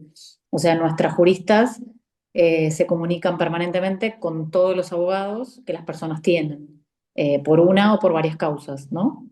Que a veces se Sí. superponen y sí, pero esto lo potenciaría, digamos, que la persona tenga una asistencia, porque claramente hay una entidad atrás que presiona un poco a los abogados defensores que muchas veces digamos, no hacen los trámites con la premura que lo harían en el caso de que sean pagos, ¿no? Obviamente muchas veces pasa que a nuestros asistidos y asistidas les cuesta un poco más acceder y que los escuchen y acceder a sus derechos. Y bueno, y cuando hay una entidad atrás es un poco más fácil. No quiere decir que todo funcione de maravillas, pero sí que haya una entidad con juristas presionando a los abogados defensores ayuda, digamos, a estos trámites, por ejemplo. Perdón, Paul. No, el que anava a afegir, que potser abans no ho hem acabat d'explicar, la tasca de l'àrea jurídica el que fa és que si la persona té algun tipus de procediment, és mirar si té dret a justícia gratuïta o no, i si és que sí, tramitar-la. Llavors, tot el que passa, en el cas que portem amb representació a la part jurídica, tot el que passa entre el jutjat i la persona atesa i el seu advocat de torn, entremig hi ha l'entitat. Per tant, tota comunicació entre les dues parts ha de passar per nosaltres. El que el dia de la vista anirà l'advocat que toqui, privat, d'ofici, el que sigui. Però tot ha de passar per nosaltres. Si s'ha d'enviar un escrit al fiscal explicant que la persona ha de complir la pena en comptes de la presó i suggerint que sigui una mesura penal alternativa, que sigui una mesura de seguretat, tot això ho fan els nostres advocats perquè estem especialitzats en això. Però sí que el dia de la vista anirà l'advocat de torn o l'advocada de torn i també sempre procurem que un dels professionals de referència, habitualment el referent o la referent, també faci aquest acompanyament el dia del judici de qualsevol procediment. Sempre que es pot, l'equip social també fa acompanyament. La següent pregunta diu si l'assessorament és gratuït però les despeses notarials són de pagament, quina diferència hi hauria en anar directament al notari? És exactament... us costarà el mateix, és a dir, nosaltres fem l'assessorament gratuït, fem l'esborrany de l'escriptura notarial de forma gratuïta, però el notari, per posar tots aquests papers en ordre i posar el seu segell, com són fulls oficials numerats, doncs cada full té un cost i com més fulls, més costarà. Llavors, nosaltres el que procurem és que quan fem aquest esborrany intentar juntar el mínim de fulls possibles perquè costi el menys diners possible. Sí que passa que a vegades nosaltres enviem l'esborrany al notari o qui es miri la documentació s'ho revisa i a vegades pot passar que ens diguin ostres, aporteu-me un informe social més o un informe mèdic. Clar, tot això pot augmentar el preu. L'únic cost que té és la constitució de l'escriptura notarial. Sí que és veritat que això potser no ho hem dit, o sigui, l'assessorament, o sigui, nosaltres ajudem a preparar documentació tant jurídica com l'esborrany de l'escriptura notarial sempre que hi hagi el compromís de que els futurs assistents siguem nosaltres. És a dir, si ve una persona que diu, ostres, pel meu fill m'agradaria ser jo, la Cecília, jo o algun advocat de l'entitat us explicarà com es fa, però en cap cas ajudarem de forma directa a preparar la documentació. O sigui que ha d'haver-hi aquest compromís de que el futur assistent que es proposi sigui, en aquest cas, el servei de suport de la Fundació Salut i Comunitat. Y o sea, para firmar, obviamente hay un notario que nosotros tenemos de referencia que conoce medidas de soporte, pero si la familia tiene otro notario de confianza, también se puede firmar con ese notario. Algunas de las personas de coordinación y de dirección tenemos poderes para poder firmar determinadas escrituras notariales. Intentamos hacerlo con un notario, pero bueno, se puede hacer con cualquier notario. Eso no hace falta que sea con el notario que dice la entidad. O sea, si la familia o la persona tiene un notario de confianza, también se puede hacer directamente allí. La següent pregunta diu si una persona ja ha estat condemnada, pot iniciar aquest procés de suport igualment?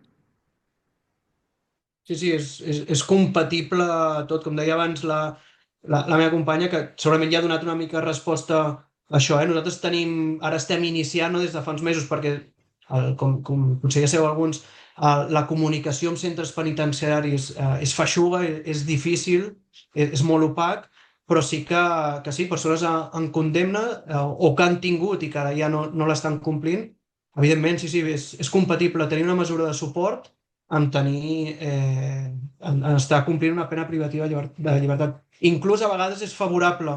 Nosaltres hem tingut alguns casos de que s'ha dictat sentència o hi ha molts procediments oberts que apunten a que hi ha una entrada a centre penitenciari, es constitueix la mesura abans de que entri, que no vull dir que amb això la persona no vagi a centre penitenciari, però sí que es pot revisar si durant aquests procediments o altres que han de venir s'han vulnerat alguns drets.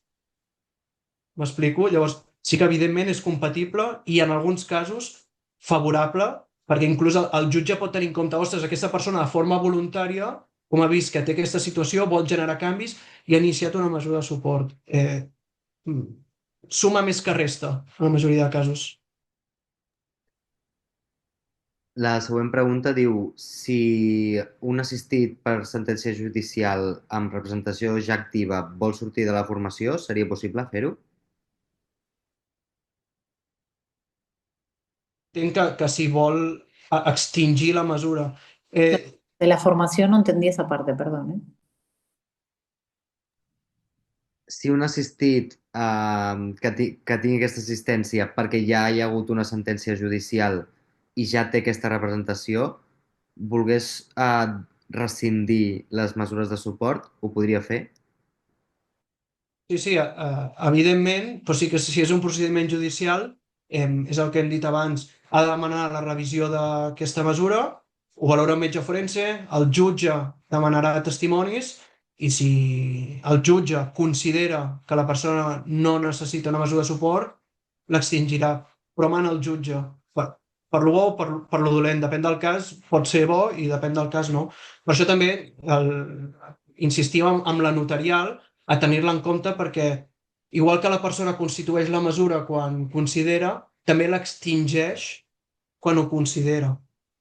També aprofitar a dir que no sempre iniciem mesures per via notarial si la persona ens ho demana. És a dir, si nosaltres considerem, perquè a vegades pot passar, que a la primera negativa la persona veiem o ja ens ho diu que anirà al notari a desfer la mesura, ja no la constituïm, perquè haurà perdut diners, haurà perdut temps, no fa falta. Llavors, ha passat que en alguns casos ha vingut una persona dient ostres, vull una mesura notarial, i nosaltres hem considerat que notarial no la constituïem perquè no cal perdre el temps ni llançar els diners. Llavors, si considerem nosaltres, el nostre criteri, podem dir que no.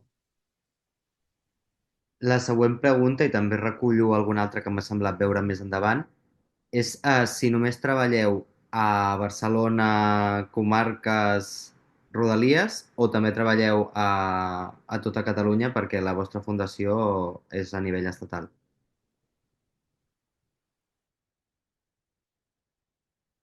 Bueno, trabajamos, la fundación y el Servei de Suport está en Barcelona. no trabajamos con, digamos, con provincias muy alejadas, pero bueno, hasta tenemos personas en el Vendrell, tenemos personas sí, en Mataró, bueno, es un poco Rodalías, pero sí, en realidad es, digamos, Barcelona y un poco más amplio. Ayúdame, Paul, porque yo me Sí, sí, pierdo sí. en En las comarcas. principi, o sigui, nosaltres, en principi, només podem acceptar casos de la província de Barcelona. Ara bé, com deia, també tenem alguns casos que ara mateix no estan visquent a la província de Barcelona i viuen al Vendrell perquè coneixem algun recurs que ens agrada molt com treballa. Llavors, si la persona de forma temporal està residint en un altre lloc i podem exercir el nostre càrrec, sí que el podem exercir encara que no visqui a la mateixa província. Ara bé, a vegades ens passa que hi ha gent que se'n va a viure, jo què sé, a Girona, nosaltres considerem que no podem exercir el càrrec i llavors comuniquem al jutjat que per un tema d'incompetència territorial doncs no podem fer la nostra feina i llavors doncs, s'inicia aquest procediment, directament l'inicia el jutjat de revisió, bueno, de canvi d'assistent i es busca en aquest cas doncs, seria la Fundació Suport Girona, que penso que és l'única que hi ha, que portaria aquest Y cas, se o cambia el gent inclús. expediente también, ¿no? Cambia el Exacte, expediente del canvia juzgado. l'expedient cap allà, tot se'n va cap allà. O inclús gent que a vegades ha marxat de Catalunya i està en algun lloc d'Espanya, o a vegades ens ha passat fora d'Espanya, doncs nosaltres ho comuniquem i llavors ja es fa tot aquest canvi d'expedient. Sí que fins que no fa el canvi d'expedient i el canvi d'assistent legal, de forma formal, nosaltres, encara que estigui a la Xina, hem d'exercir el càrrec com puguem. Sigui per telèfon, com puguem, però ho hem de fer. La següent pregunta va en relació al lloguer d'habitatges. La vostra fundació en concret lloga habitatges a gent d'altres fundacions?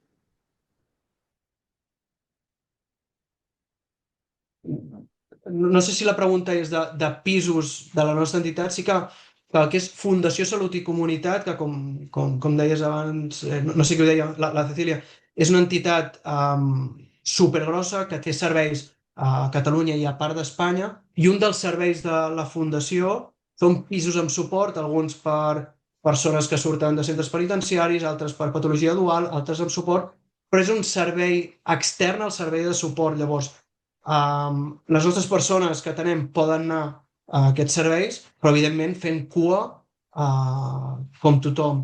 En quant a la pregunta més concreta que has fet, sí que hi ha entitats que tenen pisos, o sigui, que tenen persones que tenen pisos en propietat que els lloguen a altres entitats. Nosaltres ara mateix no ho estem fent. La següent pregunta diu si un assistit representatiu pot iniciar pel seu compte una revisió de l'assistència o una revocació i en cas que sí, si qui decideix seria el jutge amb el vostre assessorament o no. Sí, una mica he donat resposta abans. Qualsevol persona que tingui una mesura, en el cas que sigui judicial, perquè la notarial doncs, va al notari i extingeix la mesura, ell es pot presentar al jutjat en qualsevol paper, arrebregar que se l'ha trobat al terra i el mateix que per constituir una mesura. Vull una revisió de la mesura i li han d'agafar. I evidentment doncs, el jutge em citarà doncs, a mi com a referent del cas, a la treballadora social del CESMA, el psiquiatre del cas, a la germana, i amb les conclusions que es treguin, doncs el jutge decidirà una cosa o una altra. Però tot el judicial mana el jutge. La següent pregunta diu que qui determina la descompensació per psicopatologia i la lligaré amb la següent, que és si en la representativa es pot sol·licitar un canvi de metge sense el consentiment de l'assistit.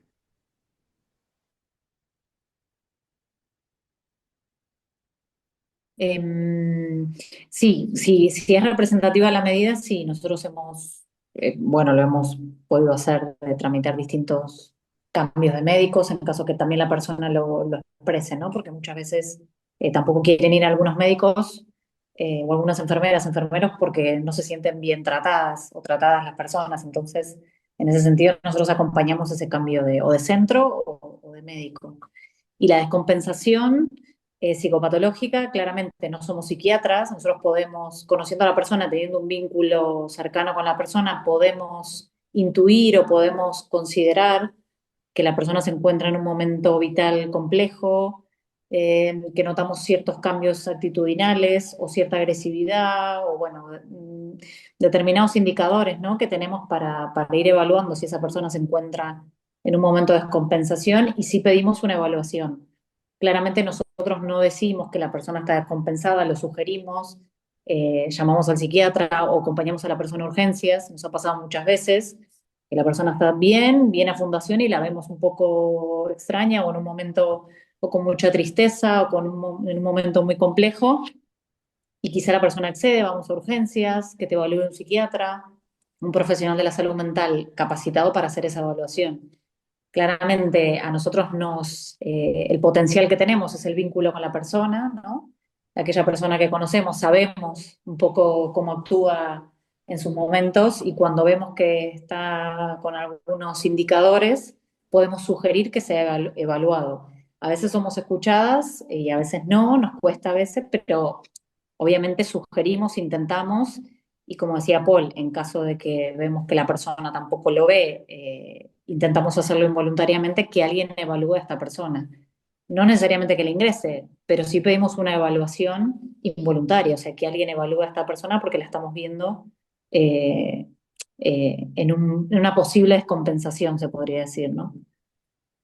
Sí, afegeixo també molt, com deia la Cecília, que nosaltres no tenim criteri mèdic com per determinar si una persona està descompensada psicopatològicament, però sí que evidentment doncs, tenim molta pràctica en això, coneixem molt a les persones que tenem i si detectem que la persona té algun indicador que ens fa pensar que això acabarà amb una descompensació, tant podem demanar al psiquiatre o a la psiquiatra de referència un ingrés com un trasllat involuntari perquè ho valorin.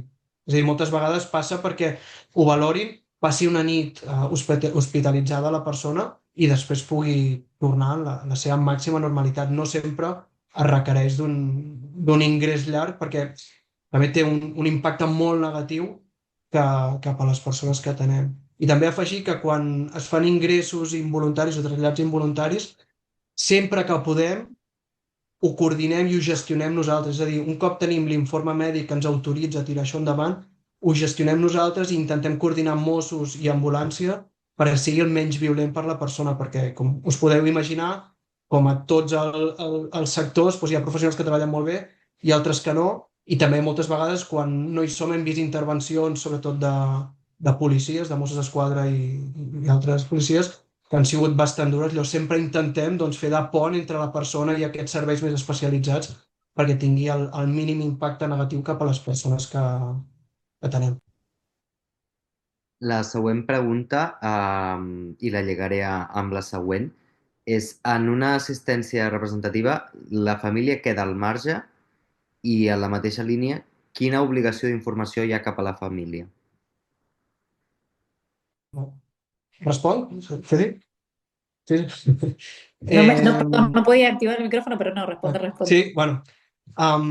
Obligació, aquí hem de passar comptes, a part del jutge, aquí hem d'explicar les coses, és a la persona que té la mesura de suport.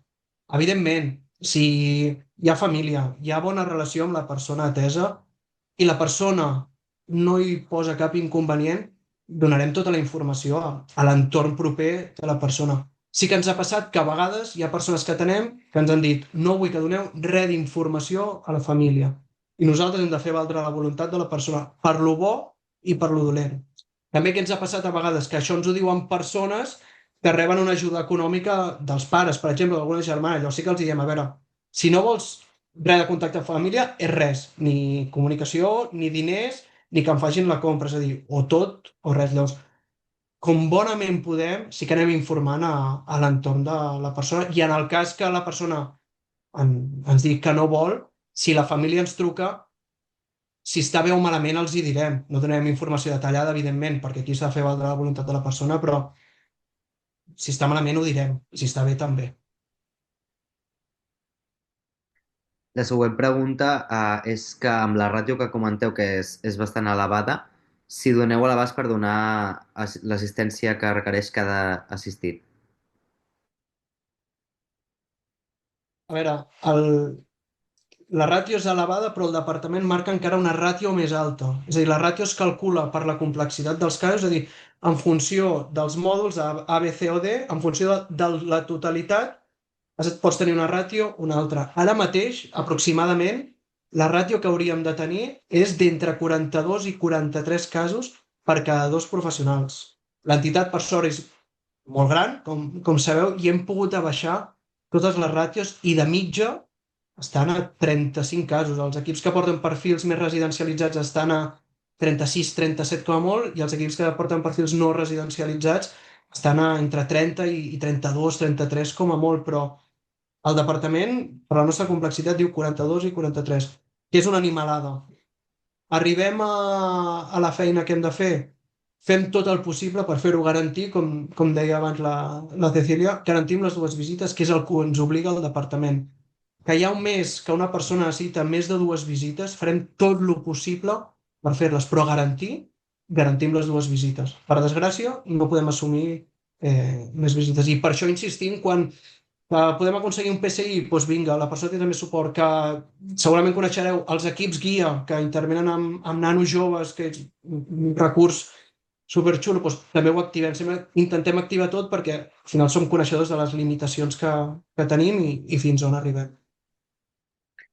En la mateixa línia, et pregunten si les fundacions no podrien incorporar aquesta figura del PSI com a part fixa dels equips. Seria ideal, ens encantaria, però clar, és el que dèiem abans, nosaltres per cada mòdul ens paga tant i amb això és amb el que es paga els professionals, es paga els ordinadors, es paguen els locals, o sigui, al final amb el que ens paga el departament és amb el que nosaltres podem jugar, entre cometes. Que hi ha un dia que el departament ens paga més, PSIs, baixem les ràtios, comprem pisos, o sigui, tant de bo, és el nostre desig i lluitem constantment per poder canviar això, però ja us imagineu com funciona i com de precaritzat està el sector social, tant per les persones que hi treballem com per les persones que en formen part més com a usuaris i usuàries, i ara és impossible, per desgràcia. La següent pregunta és sobre com es renoven aquestes mesures de suport. Bueno, en caso que sean notariales, hay una cláusula puntual que, o sea, especifica que la medida es hasta que la persona la quiera extinguir o hasta que la entidad decida extinguirla en caso de que el vínculo no sea el esperado, digamos, en una medida voluntaria. Y en el caso judicial, esto que explicaba Paul, se enlaza un poco con unas preguntas que hicieron anteriores. Cada 3 años, por ley, están obligados los juzgados a revisar las medidas de soporte de todas las personas que tienen una medida de soporte, sea representativa o no representativa. Todavía estamos en un proceso de revisar las de la antigua ley, o sea, las que se llamaban tutelas y curatelas. Todavía atendemos personas que son asistencias representativas y no representativas ahora, pero que en su sentencia todavía dice tutela o curatela. Por lo tanto, estamos revisando sentencias de hace años. O sea que estamos en un proceso paralelo, ¿no? De revisar el cambio de ley y de revisar las medidas de soporte de muchas personas. Y esto es cada 3 años. Una vez que está la nueva sentencia, es cada 3 años que se hacen las revisiones, o esto que decía Paul, cuando la persona lo solicita o cuando alguien lo solicita. En general, se la escucha primero a la persona, ¿no? Es la voluntad de la persona. Puede ser también que la entidad lo pida. Doy un ejemplo. Vemos que estamos solo acompañando a la persona en el ámbito médico, representativo en el ámbito médico, y vemos que la persona está teniendo complejidades al momento de gestionarse la economía. Podemos solicitar al juez hacer una revisión anticipada para nosotros sugerir introducir la parte económica porque ya llevamos la médica, por ejemplo, y la persona la estamos encontrando, no sé, 2 veces al año, 3 veces al año descompensada. Podemos nosotros sugerir eso. Obviamente después decidirá el juez si nos otorga esa representación o no, ¿no? Eso lo puede instar la entidad o lo puede instar la persona, previo a los 3 años estos que son legales. I afegir també que quan es demana aquesta revisió, la demani qui la demani, fins que es fa efectiva, també pot trigar moltíssim. No tant com constituir una mesura, però hem arribat a veure mig any, 7, 8 mesos, pot passar. La següent pregunta diu que com ho feu amb les persones que els ingressos que tenen no són suficients per assumir el cost d'una vida digna. La pregunta és molt difícil, la Sí. veritat. Em, Nosaltres ens limitem a gestionar l'economia de la persona. Ens ha passat que a vegades la persona té embargaments, o sigui, ja de per si, com dèiem abans, les persones tenen prestacions injustament molt precàries que no et dona ni per llogar-te un pis. Llavors, nosaltres juguem amb això. I a més, a vegades passa que aquestes persones tenen embargaments, tenen deutes i no, ni disposen de tota aquesta quantitat. Nosaltres fem tot el possible i fem un estudi econòmic sempre en base als ingressos regulars que té. Si aquests ingressos permeten una habitació de lloguer en un barri precari de Barcelona, perquè és l'únic que es pot permetre, anirem a buscar això. Si ha de ser amb una pensió, amb habitació compartida, anirem a això, però alhora també activarem tots els recursos de la xarxa pública perquè tot allò que la persona tingui dret a fer servir, tenint en compte doncs, la dependència, la discapacitat, que té una mesura suposa, és a dir, tot allò que hi tingui dret nosaltres li tramitarem perquè en pugui fer ús, però això ja depèn, com dèiem abans, nosaltres l'obligació que tenim és picar totes les portes, sigui el bo social, sigui una reducció del lloguer, sigui la tramitació d'un alberg, nosaltres picarem totes les portes, però el que ens ofereixen és el que és. Es pot portar una vida digna amb les prestacions que hi ha? Per desgràcia, moltes vegades no es pot. I per desgràcia, nosaltres, a diferència d'altres serveis, només podem gestionar els diners de la persona. Després hi ha altres serveis, com serveis socials, que sí que poden disposar o poden donar petites ajudes a algunes de les persones i batallem perquè sempre sigui possible, però ens és difícil. La següent pregunta diu si treballeu de manera paral·lela als equips que assisteixen als centres penitenciaris o en tot cas us coordineu amb ells. Sí, lo mencionaba también antes Paul, nos cuesta bastante coordinar con los servicios de atención penitenciarios, también lleva muchos casos, entendemos que son profesionales que están también colapsadas y colapsados. En general, tenemos buen vínculo, sí, nos coordinamos para, por ejemplo, coordinar las gestiones, qué se gestiona del centro penitenciario, qué gestionamos nosotros mientras la persona está en centro penitenciario. En general, nos suelen llamar más asiduamente cuando la persona está por salir, ¿no? Como pensándola afuera, pero en general nosotros también presionamos mientras la persona está ingresada en el centro penitenciario para poder tramitar todo lo que se pueda, aprovechar que la persona está en un momento, bueno, abstinente, está acompañada, está contenida, si tiene algún problema grave de salud mental, está el centro de atención para su compensación, digamos, están bastante controlada su situación en términos físicos, porque claramente está encerrada, pero y ahí nosotros aprovechamos para hacer todas las gestiones posibles. Con centros penitenciarios funciona mejor que con otros, pero con la mayoría, diría, estamos coordinados y nos comunicamos con tanto su equipo tratante como con la trabajadora social, como con las personas de seguridad que nos abren la puerta para entrar a ver a las personas, digamos. Intentamos ahí hacer lazo con todos los profesionales que podamos para tener mejor acceso y que la persona tenga acceso a los distintos recursos que le corresponden como derecho, ¿no? La següent pregunta diu que si sense que la persona afectada en qüestió ho autoritzi, es pot nomenar en el testament a una fundació per assistir-lo si hi ha un previ acord amb la fundació. És a dir, perquè ho entengui, que la família faci un testament i que en aquest testament digui que la Fundació X serà quan falti aquests progenitors, per exemple, sigui el futur assistent legal. Nosaltres no ho fem. Evidentment, si es deixa per escrit i firmen les dues parts, es podria, però clar, jo no em puc comprometre com actualment representant legal, però que jo no sé si d'aquí 5 anys ho seré, no puc comprometre l'entitat a que el dia de demà doncs, pugui assumir el càrrec. De moment no ho estem fent.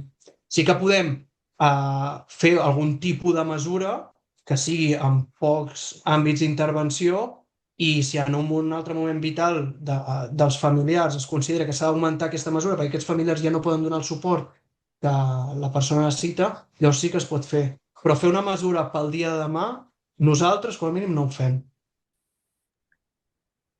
La següent pregunta diu si ajudeu a fer l'assistència notarial i si ho feu, si representeu la persona en els 4 àmbits que comentàveu o només en alguns.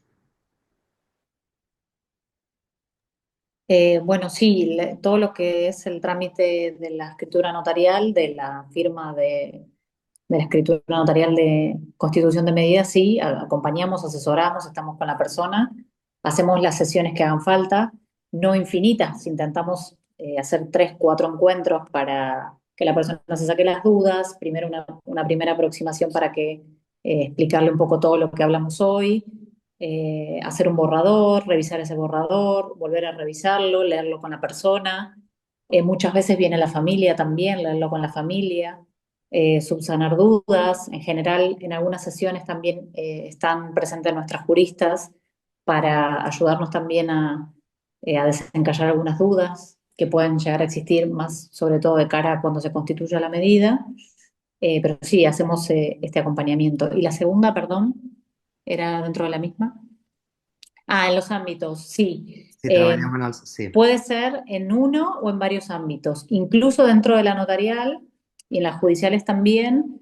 Puede ser que exista representación en algunos ámbitos y no representación en otros ámbitos, o directamente que no se mencione en otros ámbitos. Eso se construye en este borrador que decía con la persona. Por ejemplo, en general es lo económico el mayor conflicto, entonces se constituye una medida representativa en el ámbito económico y no representativa en el ámbito médico, por ejemplo, aunque después eso se puede revisar. Pero puede haber variaciones en los distintos ámbitos. Y algunos ámbitos sugerimos nosotros, sobre todo en el ámbito jurídico, por este asesoramiento gratuito y demás, sugerimos que la persona lo escriba en el acta notarial, sobre todo porque se puede hacer en la misma hoja y digamos, te evitas un gasto después de agregarlo en otra instancia, digamos, en otra acta notarial. Lo sugerimos poner para evitar después otro gasto extra, pero bueno, depende de lo que la persona necesite. En general, muchas veces el ámbito jurídico y económico van bastante de la mano, pero todo depende de la persona, depende de lo que también la familia esté de acuerdo y la persona también acceda. Bé, malauradament ens estem quedant sense temps, queden poc més de 5 minuts, perdó. Passem a l'última pregunta d'aquesta xerrada, si la podeu respondre de manera breu, i recordar a tota la resta de persones que s'han quedat amb preguntes al tinter que farem arribar al correu de la Cecília i en Pol perquè els hi feu arribar les preguntes que no heu pogut plantejar el dia d'avui.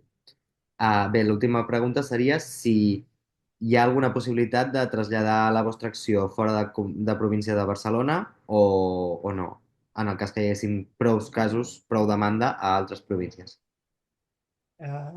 Nosaltres encantadíssims en fer créixer el servei perquè, com dèiem abans, des del principis del 2024 que el SOI està ben subvencionat i creiem que hi ha professionals que estem molt motivats en poder explicar què és tot això de les mesures de suport que són les entitats i hem vist resultats positius. Ens encantaria poder arribar a altres províncies, a altres indrets. Evidentment que ens agradaria. Sí que aquest és un tema que depèn ja d'un tema més de l'estructura de l'entitat. Evidentment ho traslladarem.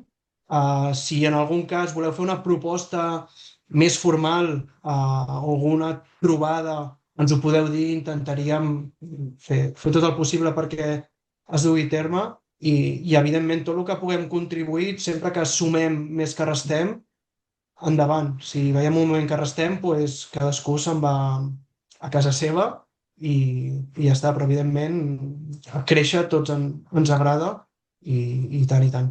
Ho traslladarem i convidar-vos a fer una proposta més formal. Aprofito perquè en el xat he deixat el nostre correu electrònic, el telèfon mòbil de la Cecília, el meu, i el telèfon fixe de l'entitat.